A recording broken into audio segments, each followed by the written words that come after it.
One piece chapter 11-15 అయితే వచ్చేసింది. ఈ చాప్టర్ అయితే లిటరల్లీ క్రేజీ బ్రో. ఎందుకంటే వన్ పీస్ హిస్టరీలోనే ఫస్ట్ టైం మనం జాయ్ బాయ్ ని చూసాం. ఇంకా అంతేకాదు మనమైతే కొన్ని వాయిడ్ సెంచరీ యొక్క సిటీస్ ని కూడా విట్నెస్ చేసాం ఈ చాప్టర్ లో. నిజంగా గైస్ నేనైతే ఎక్స్పెక్ట్ చేయలేదు ఈ చాప్టర్ లో మనం జాయ్ బాయ్ యొక్క గ్లిమ్స్ ని చూస్తామని చెప్పి. కానీ మన ఓడా సెన్సర్ మనకి చూపించారు. ఇంకా చాలా విషయాలు కూడా రివీల్ చేశారు. సో ఇంకేం తెచ్చుకున్న లెసెస్ వీడియో. కానీ అందుకన్నా ముందు మీ మా ఛానల్ ని ఇప్పుడు సబ్స్క్రైబ్ చేసుకోకపోతే బ్రో ఏం చేస్తున్నారు, తొందరగా వెళ్ళి సబ్స్క్రైబ్ చేసేయండి. సో ఇంకేం తెచ్చుకున్న లెసెస్ వీడియో. ఈ చాప్టర్ స్టార్టింగ్ లో మనకైతే మన వానో కునిని చూపిస్తారు. అక్కడైతే మన మొమ్మోనోసుకే కూడా ఉంటాడు అనమాట. తను కూడా ఆ బ్రాడ్కాస్ట్ ని వింటూ ఉంటాడు. ఇంకా తను చెప్తాడు, ఓ అయితే జాయ్ బాయ్ కూడా లూఫీ లాగానే ఒక పైరేట్ అని చెప్పి తను అంటాడు. ఆ మాట విని మన కినిమాన్ షాక్ అయిపోతాడు. తను అంటాడు అనమాట, మొమ్మోనోసుకే సమా మీకు ఎలా తెలుసు అని చెప్పి తను అడుగుతాడు. కానీ మన అందరికి తెలిసిందే గైస్, జునిషియా అయితే చెప్పింది మొమ్మోనోసుకేకి. ఐ థింక్ మీ అందరికి గుర్తుండిద్ది, అదే ఒక సీన్ లో the Joy boy has return అని చెప్పి గట్టిగా అర్చిద్ది కదా. అప్పుడు మన మొమ్మోనోసుకే అయితే వింటాడు అనమాట. అప్పుడు తనకి తెలిసిద్ది జాయ్ బాయ్ అని చెప్పి ఒక వ్యక్తి ఉన్నాడని చెప్పి. కానీ ఆ జాయ్ బాయ్ ఒక పైరేట్ అని చెప్పి తనకి తెలీదు. ఆ విషయం తనకి ఇప్పుడు తెలిసింది. ఇంకా దీని తర్వాత స్క్రీన్ షిఫ్ట్ చేసి మనకి ఒక ప్రిజన్ వైపుకి అయితే తీసుకెళ్తారు. అక్కడైతే మనం చూసుకోవచ్చు మన కిడ్ పైరేట్స్ ని.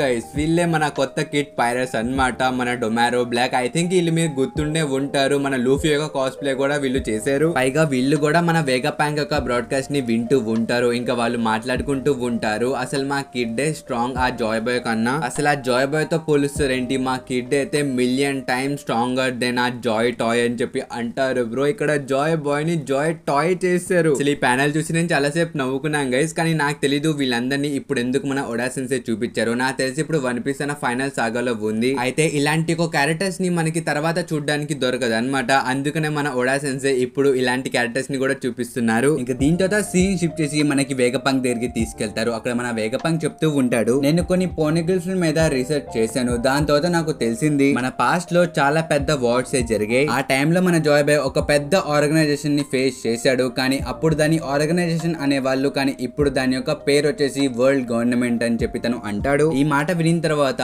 ఆ మెరిన్స్ కూడా షాక్ అయిపోతారు. పైగా వాళ్ళకైతే ఇప్పుడు అర్థమైంది అనమాట, జాయ్ బాయ్ కూడా ఫస్ట్ ఒక పైరటే కదా, పైరట్స్ తో ఎవరు ఫైట్ చేస్తారు, వరల్డ్ గవర్నమెంట్ అండ్ మెరిన్స్. అయితే ఇందులో ఏం కొత్తగా ఉందని చెప్పి వాళ్ళు అడుగుతారు అనమాట. దాని తర్వాత మన వేగపంక్ చెప్తాడు, ఆ టైంలో 20 నేషన్స్ కలిసి ఒక ఆర్గనైజేషన్ ని ఫామ్ చేశారు. దేనికంటే ఆ జాయ్ బాయ్ ని ఓడించడానికి. ఇది వినిన తర్వాత లిటరల్లీ బ్రో నేను షాక్ అయిపోయా. అంటే ఇప్పుడు ఆలోచించండి, ఆ జాయ్ బాయ్ ని ఓడించడానికి 20 కింగ్డమ్స్ బ్రో చేతులు కలిపాయి. అయితే ఆ పర్సన్ ఎలా ఉండేవాడు బ్రో, తన పవర్స్ ఎంత భయంకరంగా ఉండేవాడు. పైగా ఇప్పుడు మన లూఫీ కూడా జాయ్ బాయ్ కాబట్టి మన లూఫీ యొక్క పవర్స్ ఇంకా చాలా క్రేజీగా మారబోతున్నాయి బ్రో. ఇక్కడ ఒక్కని ఆపడానికే 20 కింగ్డమ్స్ వచ్చాయి. అసలు మీరు కింద రఫ్ స్కెచ్ చూసుకోవచ్చు బ్రో. పైన మన జాయ్ బాయ్ ఉన్నాడు, ఇంకా కింద అయితే కింగ్స్ లాగా కొంతమంది అయితే ఉన్నారు. నేను నిజం చెప్పాలంటే అనుకున్నా జాయ్ బాయ్ పవర్ఫుల్ అని చెప్పి, కానీ ఇంత పవర్ఫుల్ అని చెప్పి నేనైతే ఊహించలా. కానీ దీంతో అయితే సీన్ షిఫ్ట్ చేస్తారు. మనం అక్కడ చూసుకోవచ్చు మన మార్స్ అయితే ఉంటాడు. తనైతే తన కాంకరర్ హాకీని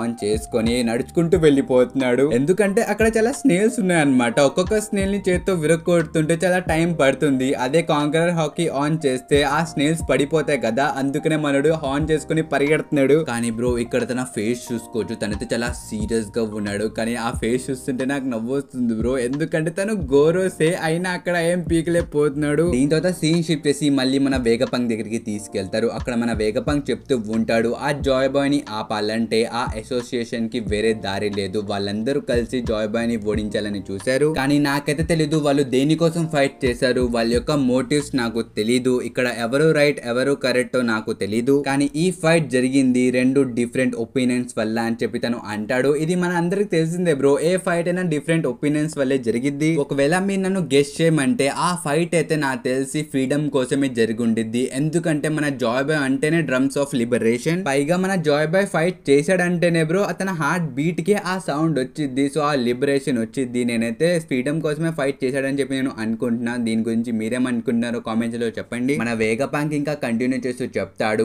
ఆ ఏన్షియంట్ కింగ్డమ్ లో ఉన్న టెక్నాలజీని ఇప్పుడు క్రియేట్ చేయడానికి కూడా అవ్వదు. అది అంత ఫ్యూచరిస్టిక్ గా ఉండిద్ది. పైగా మనం ఇప్పుడు ఆ టెక్నాలజీని ఏన్షియంట్ వెపన్స్ అని పిలుస్తున్నామని చెప్పి తను అంటాడు బ్రో. ఈ మాట విని తర్వాత మనకి చాలా రియాక్షన్ చూపిస్తారు. అక్కడైతే కొంతమంది నవ్వుతూ ఉంటారు. దీని తర్వాత మనకి మింగ్స్ ట్రైబ్ ని చూపిస్తారు, చాపర్ యొక్క విలేజ్ ని కూడా చూపిస్తారు. ఇంక ఇలాగే చాలా ప్లేసెస్ యొక్క రియాక్షన్స్ ని కూడా చూపిస్తారు. దీని తర్వాత సీన్ షిఫ్ట్ అయ్యి ఎగెట్ కి వెళ్ళిద్ది. అక్కడ మన స్టేసీ ఇంకా ఎడిసన్ ఉంటారు. అక్కడ మన ఎడిసన్ స్టేసీకి చెప్తూ ఉంటాడు అనమాట, చూడు ఇక్కడ నుంచి వెళ్ళిపో, అయినా ఆ 5 గొరోసెస్ ని ఆపడం చాలా కష్టం, వాళ్ళైతే ఈజీగా బ్యారియర్ లోపలికి బయటికి వచ్చేస్తున్నారు. ఇప్పుడు ఆ బ్యారియర్ తో అంత ప్రయోజనం లేదు, ఇక్కడ నుంచి వెళ్ళిపో స్టేసీ అని చెప్పి తను అంటాడు. కానీ మన స్టేసీ చెప్తూ ఉండిద్ది, ఇక్కడ నాకు తెలియట్లా నేనేం చెయ్యాలో, స్టెల్లా చనిపోయినప్పటి నుంచి నాకు ఏం చేయాలో ఏమీ అర్థం కావట్లేదని చెప్పి తను అనిద్ది. అలాగే పక్కన మనం కాకుని కూడా చూసుకోవచ్చు బ్రో, తనైతే చాలా సాడ్ గా ఉన్నాడు. ఐ హోప్ వీళ్ళందరూ కలిసి అక్కడ నుంచి వెళ్ళిపోతే చాలా బాగుండిద్ది. ఇంకా దీని తర్వాత సీన్ షిఫ్ట్ చేసి మనకైతే గాంధీ తాత వైపుకి తీసుకెళ్తారు. అక్కడ మన గాంధీ తాత బానీ వైపుకి దాడి చేయడానికి వెళ్తాడు. కానీ మన ఫ్రాంకీ వచ్చి బానీని సేవ్ చేస్తాడు. ఇప్పుడు మీరు అనొచ్చు బ్రో మన సాంజీ ఎక్కడ ఉన్నాడు అని చెప్పి, కింద చూసుకోండి మనోడు కింద పడిపోయాడు బ్రో. నేను ఇది ఊహించలా, నేను గాంధీ తాత సాంజీ ఫైట్ అసలు మామూలుగా ఉండదు, చిరిగిపోయేది అనుకున్నా. కానీ ఇక్కడ చూసుకుంటే మనోడు కింద పడిపోయి ఉన్నాడు. ఐ హోప్ మన సాంజీకి ఫ్యూచర్ లో అయినా జస్టిస్ జరగాలి. దీంతో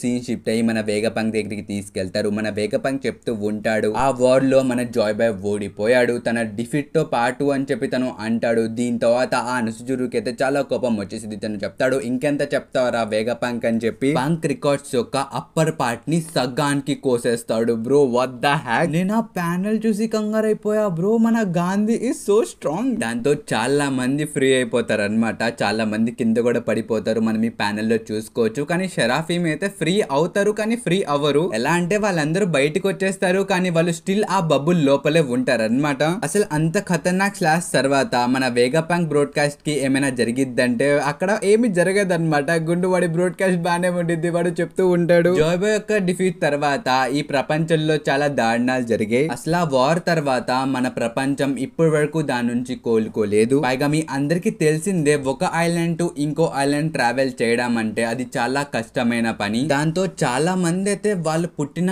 ఐలాండ్స్ లోనే చనిపోతారు, వాళ్ళకి ఎక్స్ప్లోర్ చేయడానికి ఛాన్సే దొరకరని చెప్పి తను అంటూ ఉంటాడు. అక్కడ మనం నార్మల్ పీపుల్స్ యొక్క రియాక్షన్స్ కూడా చూసుకోవచ్చు. వాళ్ళు మాట్లాడుకుంటూ ఉంటారు అనమాట, ఇది మా అందరికి ఒక కామన్ నాలెడ్జ్, చిన్న పిల్లడు కూడా తెలుసు తను సీలోకి వెళ్తే చనిపోతాడని. ఎందుకంటే ఆ సముద్రంలో చాలా పెద్ద మాన్స్టర్స్ ఉంటాయి, చాలా పెద్ద క్రియేచర్స్ ఉంటాయి, అందరూ ట్రావెల్ చేయడం అంటే చాలా కష్టమైన పని అని చెప్పి వాళ్ళు చెప్తూ ఉంటారు. కానీ అప్పుడే మన వేగపంక్ చెప్తాడు, 1000 years ముందు ఇలా ఉండేది కాదు, ఆ టైంలో మీరు ఎక్కడైనా ఎప్పుడైనా ట్రావెల్ చేయొచ్చు, అదైతే చాలా ఈజియెస్ట్ పని అని చెప్పి తను అంటాడు. ఆ మాట వినిన తర్వాత వాళ్ళందరూ షాక్ అయిపోతారు అనమాట. కానీ మన వేగపంక్ ఇంతటితో ఆగడనమాట. తను చెప్పేస్తాడు, వాయిడ్ సెంచరీలో ఒక పెద్ద ఇన్సిడెంట్ జరిగింది, దాంతో ల్యాండ్ మొత్తం సముద్రం లోపలికి వెళ్ళిపోయింది. పైగా ఇప్పుడు మనం నివసిస్తున్న ఐలాండ్స్ ఉన్నాయి కదా, అవైతే మునిగిపోయిన ల్యాండ్ యొక్క పార్ట్స్ అని చెప్పి తను అంటాడు. ఈ మాట వినిన తర్వాత వన్ పీస్ ప్రపంచం మొత్తం షాక్ లోకి వెళ్ళిపోతారు. మనం రెవల్యూషన్ ఆర్మీ యొక్క రియాక్షన్స్ కూడా చూసుకోవచ్చు. ఇంకా అలాగే మన వేగపంక్ కంటిన్యూ చేసి చెప్తాడు, అవన్నీ మునిగిపోవడం వల్లే సముద్రం యొక్క లెవెల్ అయితే 200 meters పెరిగిపోయిందని చెప్పి తను అంటాడు. ఆ మాట వినిన తర్వాత బ్రో మెరీన్స్ అందరూ షాక్ అయిపోతారు అనమాట.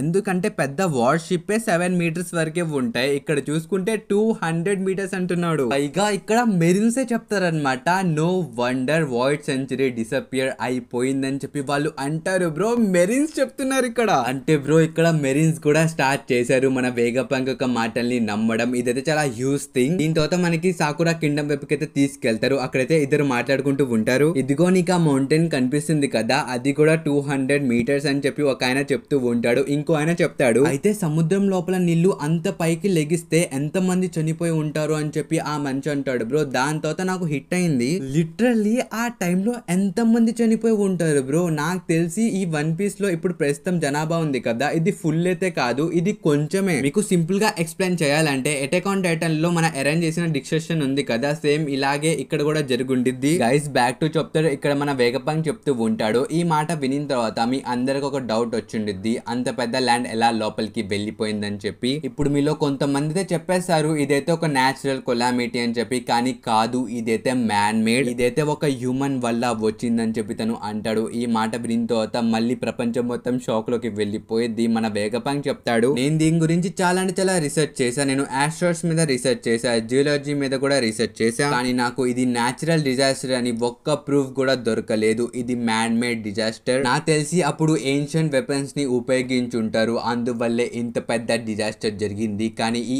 ఏన్షియంట్ వెపన్స్ అయితే ఇప్పుడు కూడా ఎగ్జిస్ట్ చేస్తున్నాయి, ఈ టైంలో కూడా ఆ టెక్నాలజీ రెడీగా ఉంది ఇంకోసారి యూస్ చేయడానికి అని చెప్పి తను అంటాడు. ఆ మాట విని ప్రతి ఒక్కరు భయపడిపోతారనమాట. ఇంకా మన వేగపంక్ చెప్తాడు, అప్పుడు స్టార్ట్ అయిన వార్ ఇప్పుడు వరకు ముగియలేదు, ఈ వార్ అయితే స్టిల్ ఆన్ గోయింగ్ లోనే ఉందని చెప్పి తను అంటాడు. మనం ఈము యొక్క ఫేస్ కూడా చూసుకోవచ్చు బ్రో, తనైతే సేమ్ ఆ ఫ్లవర్స్ గార్డెన్ ఉంది కదా అక్కడే ఉన్నాడు. ఇంకా ఈ చాప్టర్ అయితే ఈముతో ముగిసిద్ది. ఈ చాప్టర్ అయితే అయితే చాలా బ్యాడస్ గా ఉంది. మనకి ఫైటింగ్ చూడడానికి దొరకలేదు, కానీ ఇన్ఫర్మేషన్ అయితే చాలా దొరికింది. లిటరల్లీ మీరే ఆలోచించండి, ఒక్క జాయ్ బాయ్ ఓడిపోవడం వల్ల ఆ ప్రపంచమే సగం మునిగిపోయింది. పైగా మన వేగపంగ్ కూడా చెప్పేశాడు ఆ వెపన్ అయితే ఇప్పుడు కూడా యూజ్ చేయడానికి రెడీగా ఉందని చెప్పి. మనం ఈమో అయితే ఆల్రెడీ అది ఒకసారి ఉపయోగించి కూడా చూపించాడు. నాకైతే తెలీదు మన లూఫీ ఆ వెపన్స్ నుంచి ఎలా ఫైట్ చేస్తాడో. ఇంకా ఇక్కడ నుంచి వన్ పీస్ అయితే చాలా అంటే చాలా డార్క్ గా వెళ్ళబోతుంది. ఇంకా దీని గురించి మీరేమనుకుంటున్నారో కామెంట్స్ లో చెప్పండి. ఇంకా ఈ వీడియో అయితే ఇంతవరకే. ఐ హోప్ ఈ వీడియో నచ్చితే మీరు మా ఛానల్ సబ్స్క్రైబ్ మర్చిపోకండి. మనం కలుద్దాం నెక్స్ట్ వీడియోలో. అండ్